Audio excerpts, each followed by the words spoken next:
Bonsoir à tous et bienvenue dans votre 19h. Ce soir, nous reviendrons sur le bras de fer judiciaire opposant Mahmoud Aziari Alassim. L'ancien directeur général de la Société immobilière de Mayotte a accepté de réagir à notre micro. Il reviendra notamment sur la décision de la Cour d'appel qui a confirmé le jugement en première instance.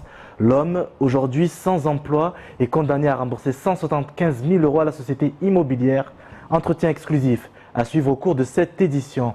Merci d'être avec nous. Voici les titres de ce jeudi 7 septembre. L'année scolaire débute à peine et les parents d'élèves sont à nouveau montés au créneau ce matin avec le blocage de tous les accès à la commune de Ouangani. Ils pointent du doigt les mauvaises conditions d'accueil de leurs enfants dans les écoles du premier degré et demandent notamment la suppression des rythmes scolaires et explications. Le 16 août dernier, les 2 premières maisons de santé pluridisciplinaires ont été officialisées.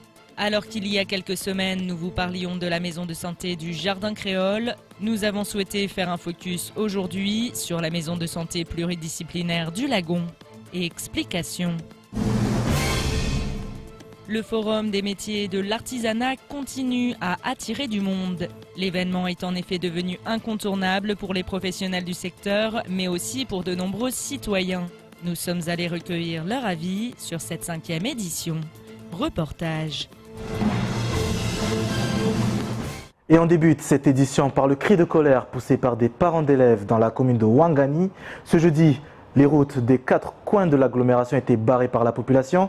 Des parents mécontents et de nouveau à la rue pour contester les conditions d'accueil de leurs enfants dans les établissements scolaires et plus particulièrement du dispositif des rythmes scolaires alors que certaines écoles de la commune sont en plein travaux.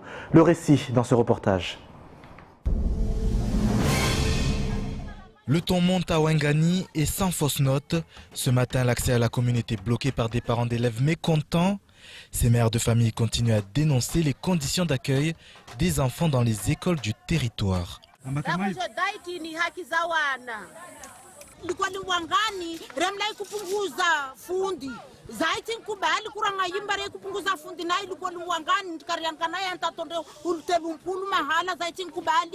un manque d'hygiène par rapport aux écoles. On a marre qu'il y ait tout le temps des rythmes scolaires.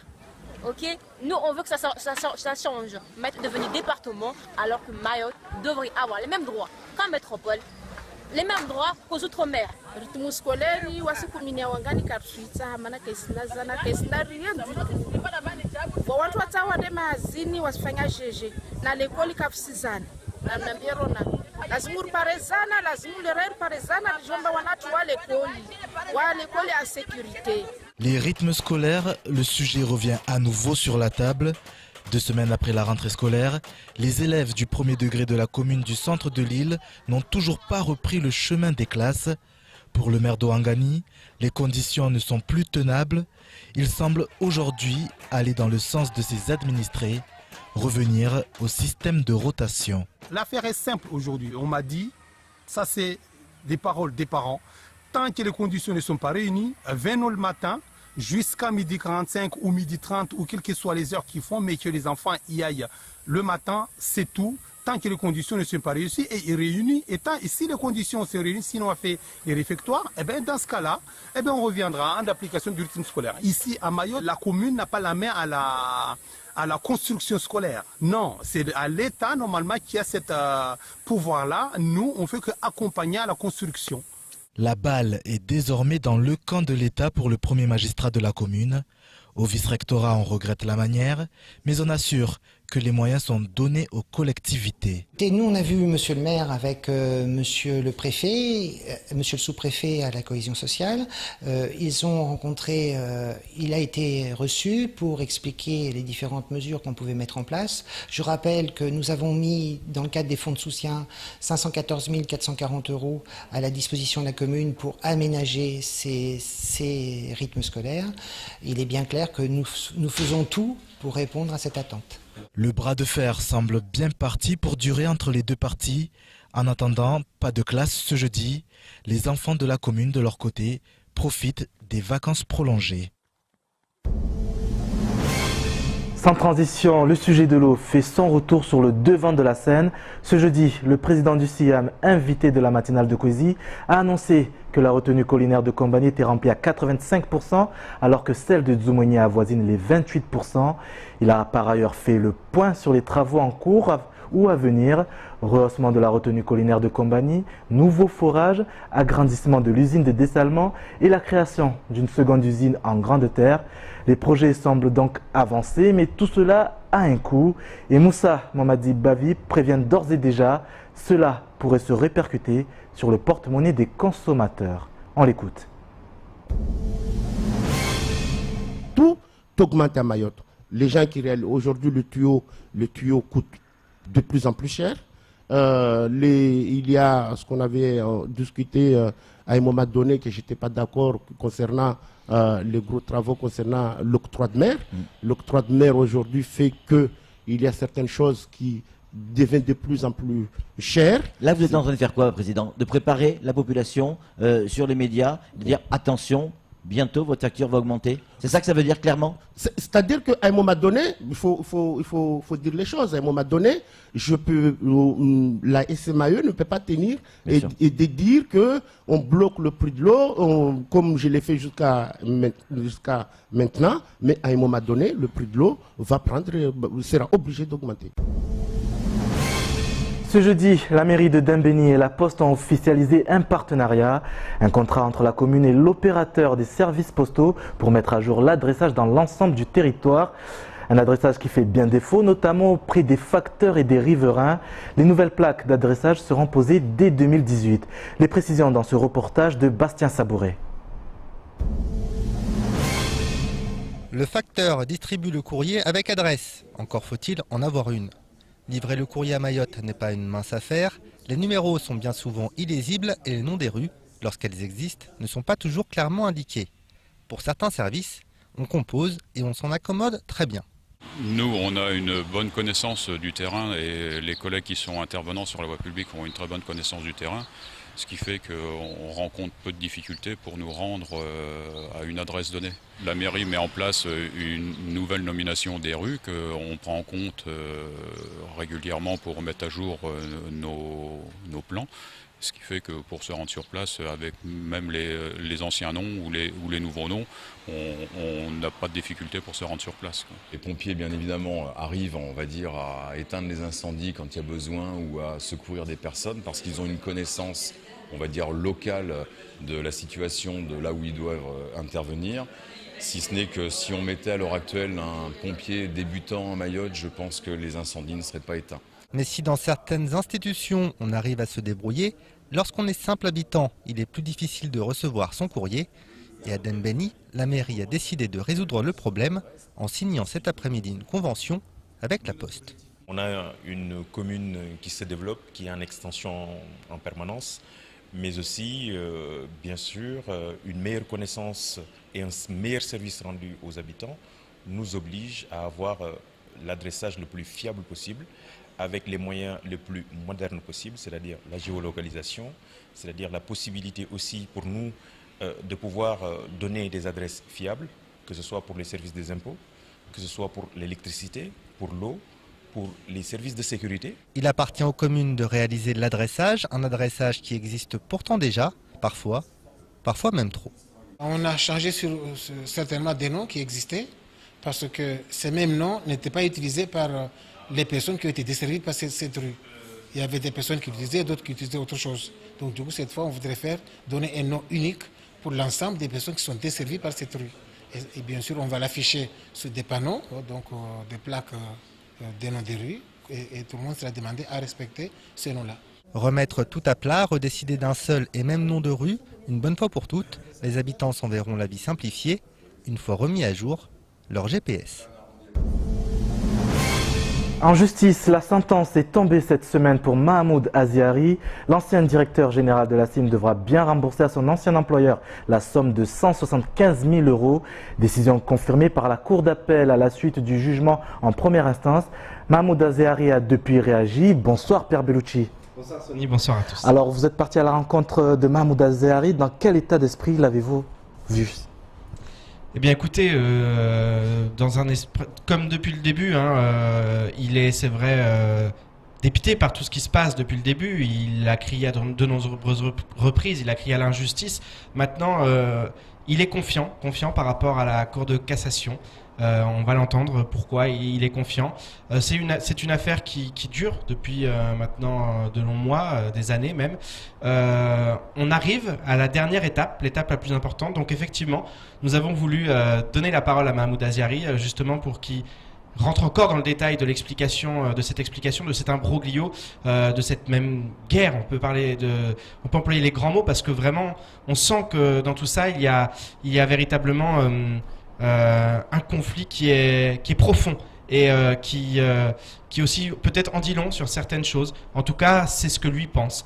Donc, je pense qu'on va passer à l'interview parce qu'elle est exclusive et elle est plutôt très longue. Effectivement, Mahmoud Aziari, c'est l'interview de ce 19h. Image signée Jérôme Coman et Leslie Vimenet. Mahmoud Aziari, bonjour. Bonjour Pierre.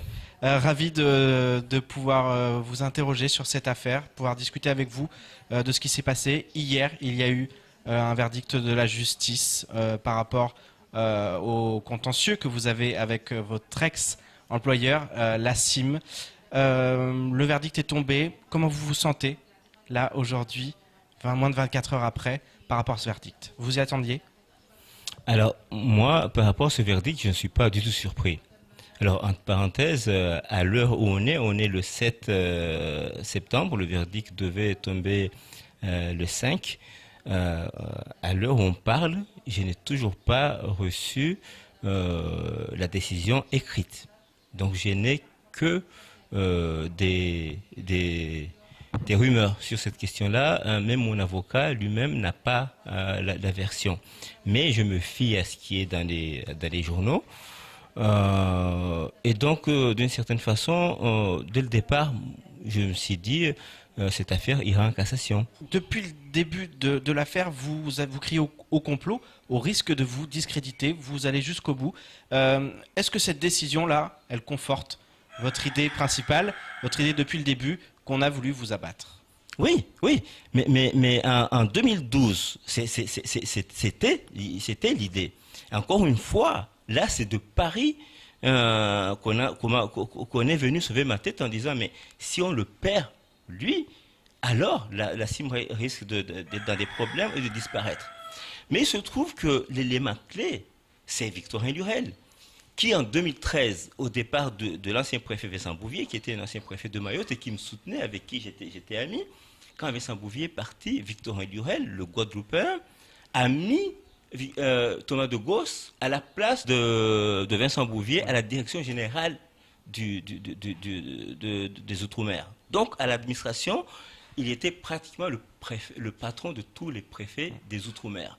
Et là, il en a fait une affaire personnelle. Il a dit, maintenant j'ai moi le pouvoir de lui régler son compte. Entre-temps, Victorin Lurel est parti, peut-être qu'avec Victorin Lurel, il n'a pas pu tout expliquer. Est arrivé Georges Paul-Langevin, une ministre qui, pour moi, n'avait pas la carrure de dire non. Alors que quelqu'un comme Maurice Panchard, avant, avait pu dire non à Denis Robin, parce que Denis Robin avait été son directeur de cabinet. Et tous ces jouets-là. Et c'est ça qui explique que le préfet, Jacques Witkowski, qui a été sous-préfet dans le Pas-de-Calais quand Denis Robin était préfet, et donc il avait entendu parler de moi, il arrive à Mayotte, et sans que je lui pose aucune question, me déclare ceci: Monsieur Aziari, moi je ne suis pas venu vous faire la guerre. Sous-entendu, je sais que tous les préfets qui sont passés vous ont fait la guerre, sauf Hubert Derache, mais il me dit, alors que le sujet n'était même pas sur la table, moi je ne suis pas venu ici vous faire la guerre.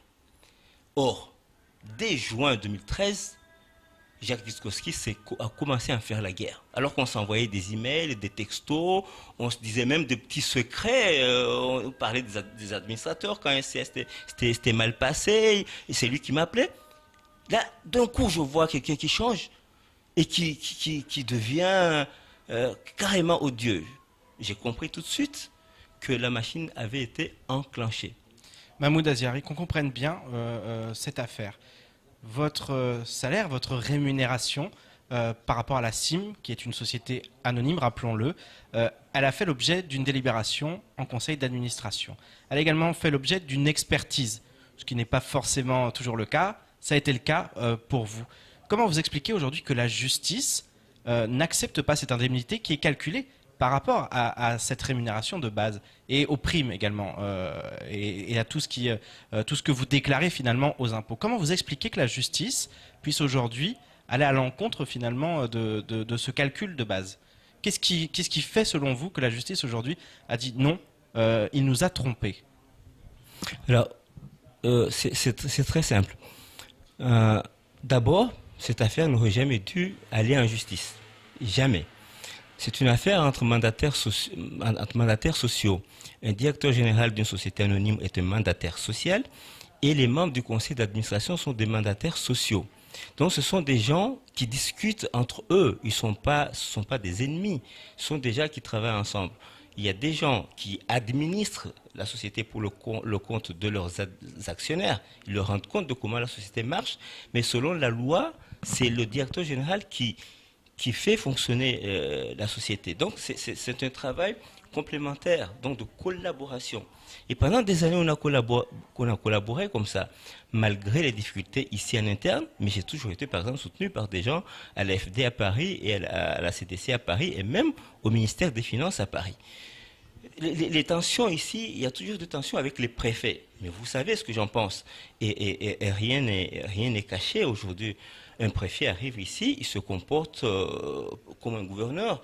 Mais ça, c'est parfois les élus qui font ça. La preuve, un préfet lui-même avait dit que lui, quand il est venu, c'était Jean-Jacques Brault, il était étonné de la façon même dont il a été reçu et il s'est senti comme un gouverneur de l'Afrique, je ne sais pas quoi.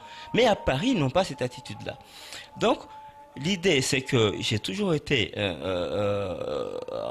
bien vu là-bas. Il ne devait pas y avoir un problème.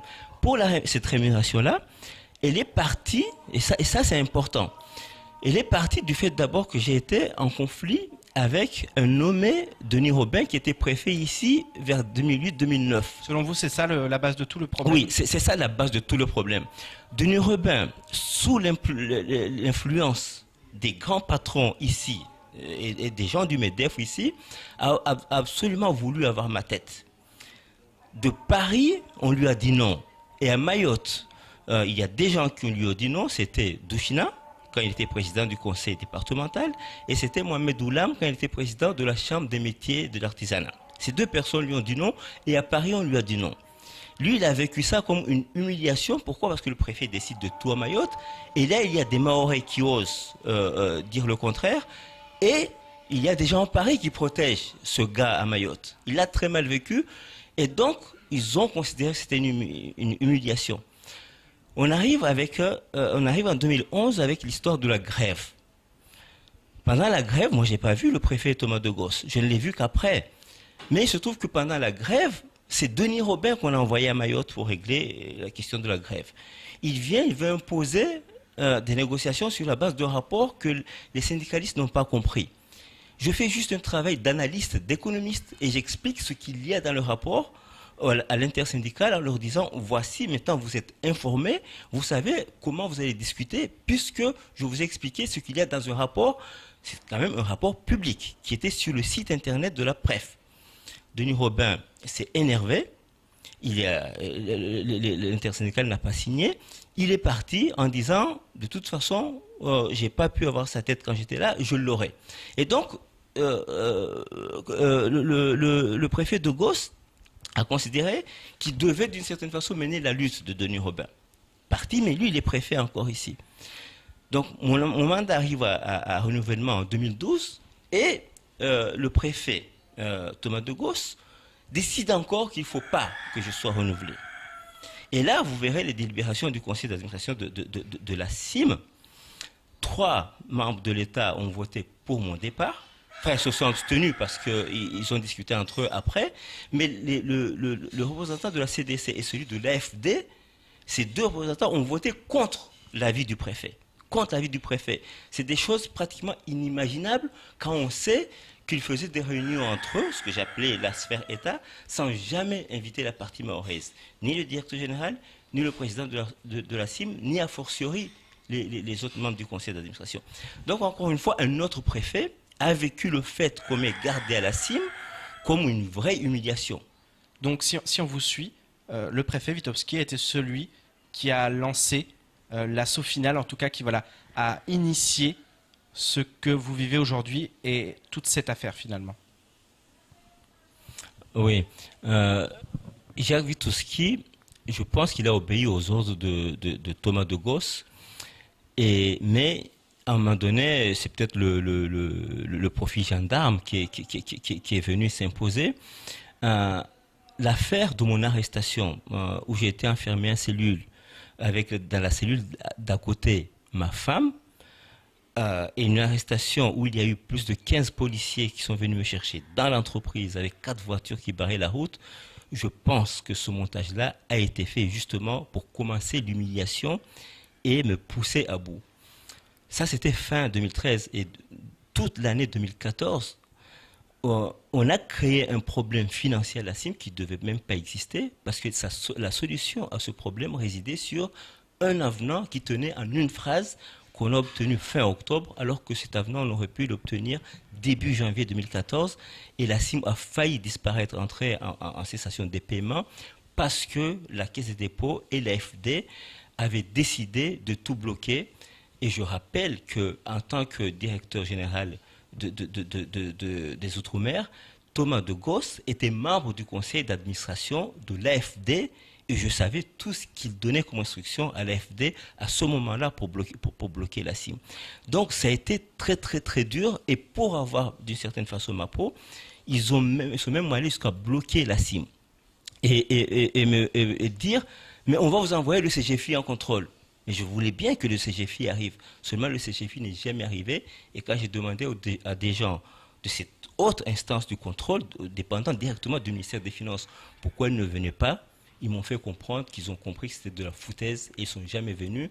La FD a dû prendre un autre cabinet pour faire ça. Donc, tout était fait, en fait, pour parvenir d'abord à me pousser à bout pour que je parte. Et puisque je savais que de toute façon, si je ne partais pas, ils allaient me faire partir, ben, j'ai attendu qu'ils me fassent partir. Il y a aussi l'affaire Liétard. C'était un autre épisode important. Pour vous, ça se situe où l'affaire Liétard dans tout ça? Vous avez toujours dit que là encore, c'était pour vous achever définitivement. Ça se situe où en tout cas dans ce que vous pensez depuis le début et dans votre, j'allais dire, dans votre logique par rapport à toute cette affaire? L'affaire Liétard, je voulais que les Mahorais voient une chose. Je voulais qu'ils voient qu'il y a un groupe de pression à Mayotte ici qui tourne autour des chefs de grandes entreprises qui donnent des ordres au niveau de la préfecture, qui donnent des ordres au niveau des élus, et dont les ramifications vont jusque dans les ministères, dans les administrations publiques, dans les administrations centrales des ministères, parfois sans que les ministres soient au courant, parfois les ministres sont au courant. Et donc l'affaire Liétard, d'une certaine façon, en décidant d'aller démolir c'est les logements qui étaient là-bas, parce qu'il y a toujours un projet de 20 logements à la place. Je pense qu'il a été mis en sommet, mais il est toujours là. Mais je voulais montrer, et d'une certaine façon, ils ont illustré exactement ce que je voulais montrer. Vincent Liétard, c'est juste quelqu'un qui est directeur chez Idanel, donc quelqu'un qui est ordinaire. Et pourtant, toute la police a été mobilisée pour aller protéger ce logement. Ils ont monté tout un scénario pour dire qu'ils vont le mettre en instance de classement.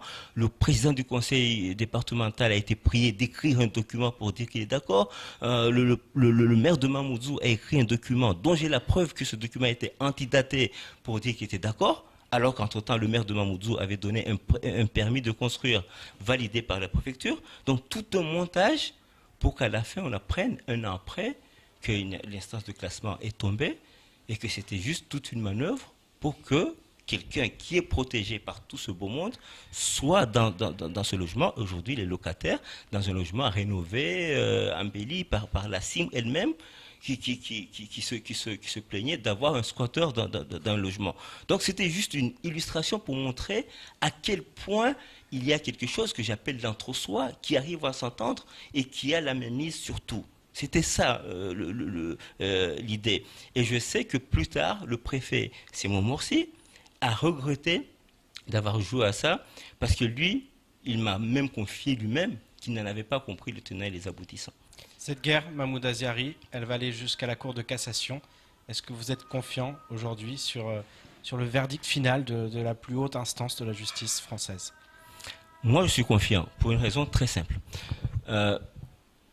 Il y a une jurisprudence qui est dans le délibéré en première instance, qui dit simplement que une rémunération d'un directeur général de société anonyme renferme tous les éléments de sa rémunération. Or, j'ai ici cette délibération où il y a un point 1 qui s'appelle rémunération brute, point 2, prime des performances, point 3, avantage en nature ou en argent, et point 4, retraite supplémentaire, prévoyance et mutuelle, et seulement le point 5 parle de mon départ. Donc les éléments de ma rémunération sont ici cités en 4 points. Or, cette jurisprudence dit ça. Alors, naturellement, à Mayotte, en première instance, ils disent que je suis de mauvaise foi en considérant que ma rémunération renferme tout, alors qu'en passant, je déclare tout ça aux impôts et j'ai payé des impôts sur tout ça pendant 10 ans. Ils disent ça. Mais aussi, il faut se mettre dans une chose, en Cour de cassation. Supposons que la Cour de cassation donne raison à la Cour d'appel à Mayotte en première instance, puis la Cour d'appel. Ça fait jurisprudence. Et si ça fait jurisprudence, ça signifie que tous les autres directeurs généraux de toutes les sociétés anonymes de France vont devoir considérer que leur rémunération globale n'est pas valable. Il n'y a que leur rémunération de base qui compte. Et ça, à ce moment-là, ça signifie que ça chamboule tout. C'est pour ça que je suis confiant. Ils peuvent, ici à Mayotte, faire des exceptions, faire une justice à la mahoraise, une justice de Mayotte. Mais en Cour de cassation, pour moi, ils jugent au niveau de la France et leur jugement s'applique à toute la France.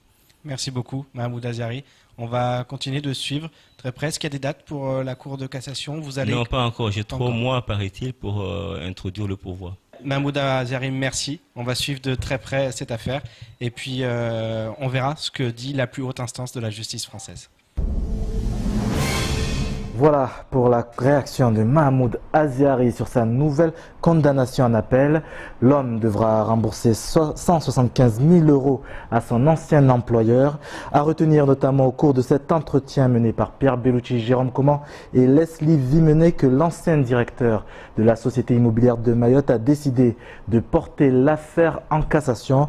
Vous l'aurez bien compris, le bras de fer entre les deux parties est loin d'être terminé.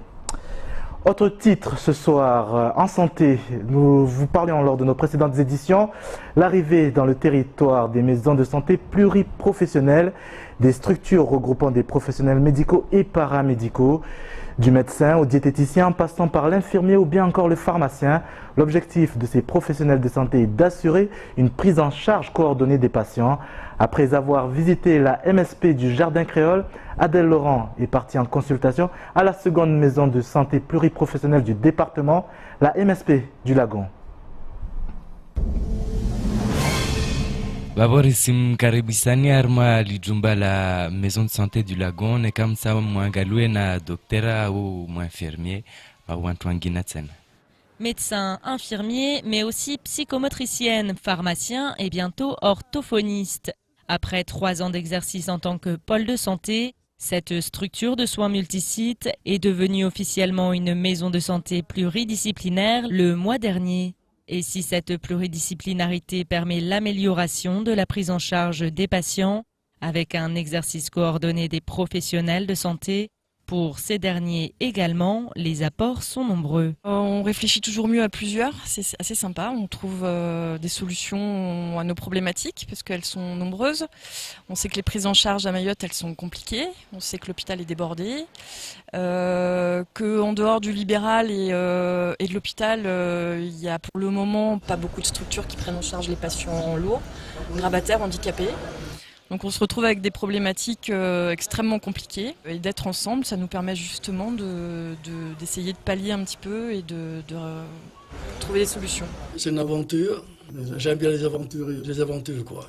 Ça change complètement le mode de travail, quoi. Il y a l'entraide, quoi. Et puis en plus, on ne travaille pas tout seul, quoi. Et puis on peut partager les soucis comme les bonheurs, quoi. Des professionnels de santé qui travaillent main dans la main, avec un objectif précis, l'amélioration de la prise en charge des patients diabétiques, des patients asthmatiques et de l'hypertension artérielle. Pour toutes ces pathologies, on va mettre en place des actions de prévention, notamment à la pharmacie du Lagon où les gens ont pu se présenter depuis plusieurs mois pour faire des dépistages gratuits et ensuite réorienter ou non vers des professionnels de santé comme un médecin, comme des infirmiers. L'hypertension se fait, nous on fait de la prévention au quotidien sur nos tournées où on va mesurer toutes les semaines la tension.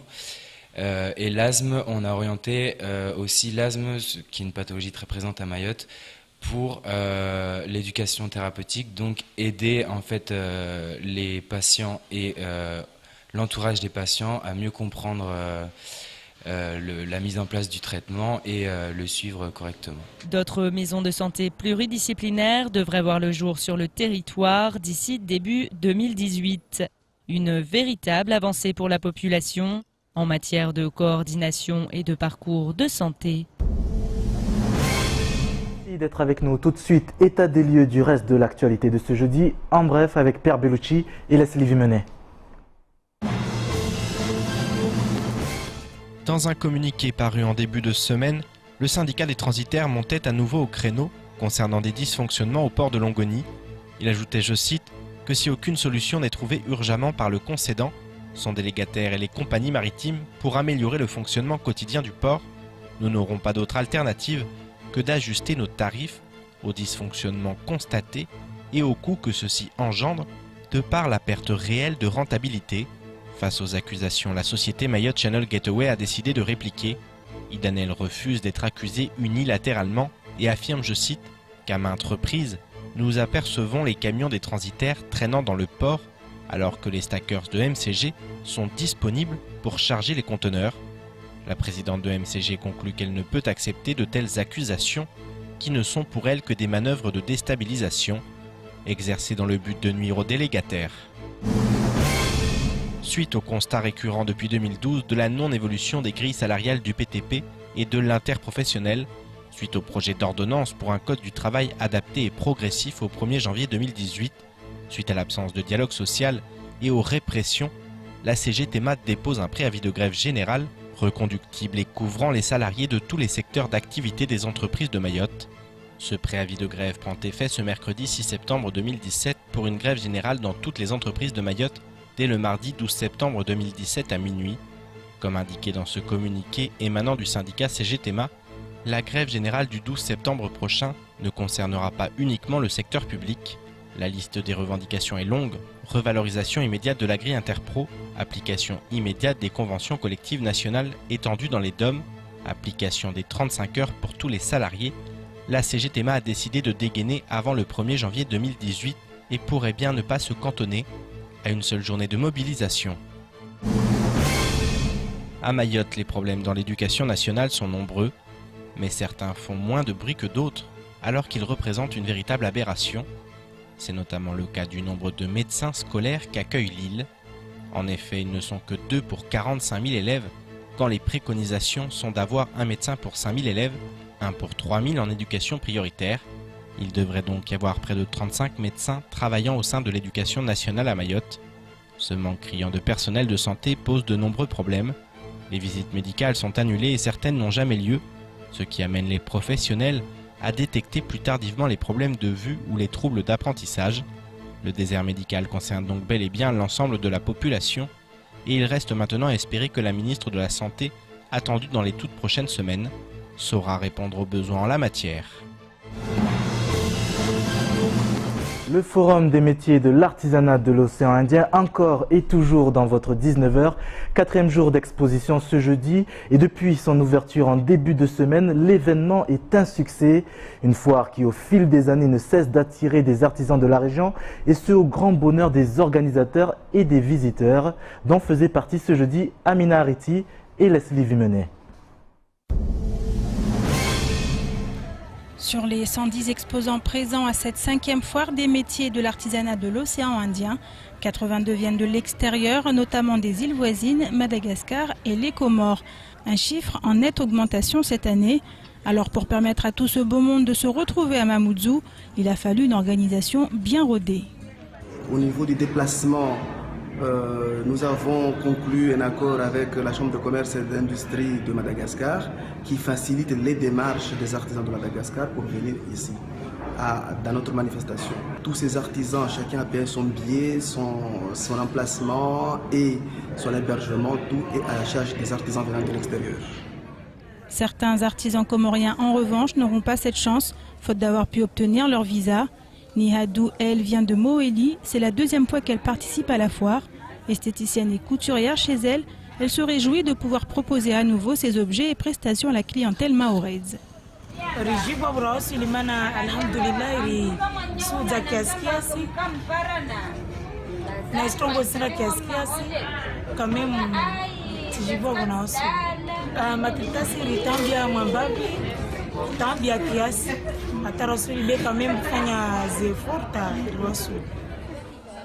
Permettre aux Mahorais de s'offrir des objets et des savoir-faire venant d'ailleurs, tout en restant sur place, c'est aussi l'un des objectifs de cette 5e foire.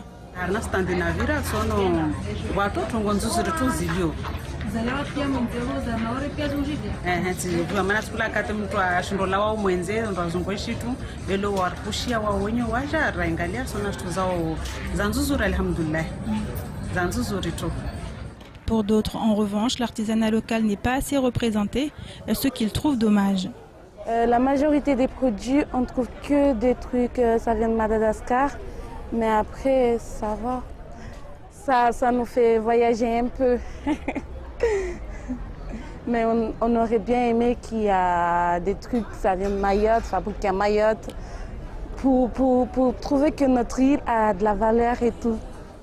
Difficile donc de satisfaire tout le monde, mais une chose est sûre, la foire attire chaque année de plus en plus d'artisans d'ici ou d'ailleurs. Cela oblige surtout les organisateurs à davantage d'anticipation pour ne pas être pris au dépourvu. Difficulté à trouver les financements, contraintes administratives pour faire venir les exposants, ce sont autant de paramètres qui chaque année peuvent compromettre la réalisation de l'événement. Mais quoi qu'il en soit, il vous reste jusqu'à dimanche pour pouvoir profiter de toutes ces belles choses. Merci de votre fidélité. C'est la fin de ce journal, édition spéciale ce soir en raison de l'entretien de Mahmoud Zaziari exclusif.